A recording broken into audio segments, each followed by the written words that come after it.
Hello viewers, Professor Wagdare SS. In today's lecture, we will see what are expectorants and emetics.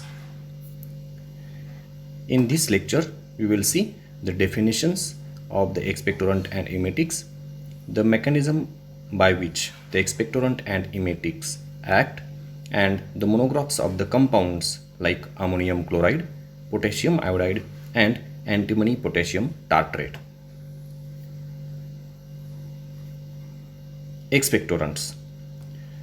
So friends, we would have seen or you would have come across the term expectorant in the treatment of common cold or cough. These are the preparations which are used in the treatment of cough. So these are the drugs used to help in the removal of secretions from trachea, bronchi or lungs, and hence they are helpful in the treatment of cough. Expectorants act by following two ways. Either they decrease the viscosity of bronchial secretions so that those secretions or exudate can be easily eliminated out of the body. By second mechanism, it increases the amount of respiratory tract fluid so that demulcent action is exerted on dry mucous membrane of respiratory tract. That demulcent action means it forms a protective film on the irritated or inflamed mucous membrane so that the soothing effect can be given. Emetics. These are the drugs which are used to induce or produce vomiting. Mind well friends, these are not the drugs which stop vomiting, but these are the drugs which are used to induce or produce vomiting. Let's see how they act. Emetics give their action by a following mechanism. Either they directly stimulate the chemoreceptor zone which is located in medulla oblongata. Actually, the emetic center, our emetic center is situated in the chemoreceptor trigger zone which is located in the medulla oblongata of our brain, and by stimulating that chemoreceptor trigger zone, emetic action can be given. And secondly, simply it can also irritate the gastrointestinal tract and produces vomiting. Now let's see the monograph of our first expectorant compound, ammonium chloride. Its chemical formula is NH4Cl. It has got two synonyms, ammonium muriate, sal ammoniac, and amchlor. Its properties: it is crystalline in nature, having white color. It hasn't got any odor but has cooling saline taste. It is freely soluble in water, but it is hygroscopic.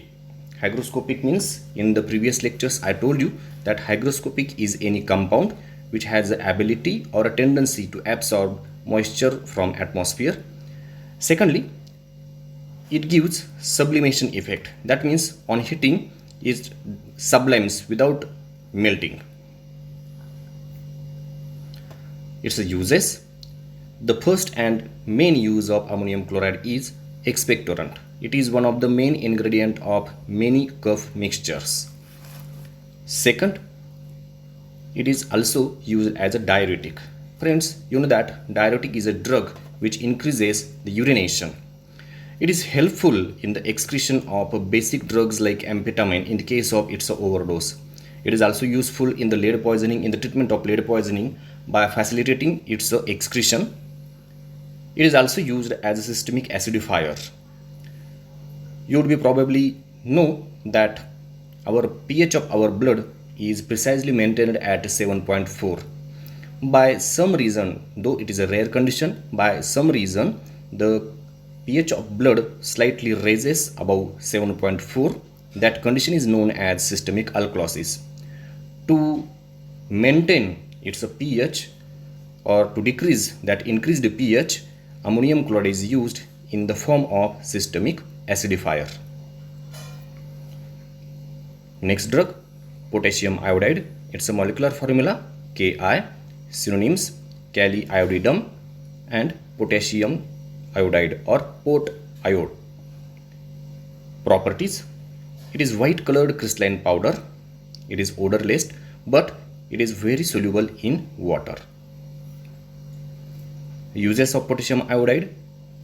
Like ammonium chloride, it is also one of the main ingredient of many curd mixtures. As a source of iodine, this is the second use of potassium iodide. It is used as a source of iodine for the prevention of iodine deficiency diseases like simple goiter. Potassium iodide is given. It is added in the table salt in the proportion of 10 ppm. For the treatment of hyperthyroidism, that means hypersecretion of thyroid gland, the larger doses are required of that potassium iodide. It is used for the treatment of certain fungal infections in veterinary practice. Lastly, it is also one of the important ingredient for the preparation of official iodine preparations. You know that iodine is not so soluble in water. To make it soluble, potassium iodide is added in these iodine solutions. This iodine and potassium iodide makes potassium polyiodides, and these polyiodides are very soluble in water and without much loss of iodine's activity. The last compound, antimony potassium tartrate, its molecular formula is C4H4O7SbK, and it has got half molecule of water in the form of water of hydration. It has got very famous synonyms like tartar emetic or tartrated antimony. It is white colored crystalline powder which is sweet in taste and it is soluble in water. Uses of antimony potassium tartrate. It is mainly used as an emetic, means it is used to produce vomiting. When given orally, it produces vomiting. In smaller doses, it was earlier used as an expectorant, but now expectorant use of antimony potassium tartrate has been discontinued nowadays. It is also used as anti-schistosomal agent. When given in the form of intravenous injections, it is used in the treatment of schistosomaniasis.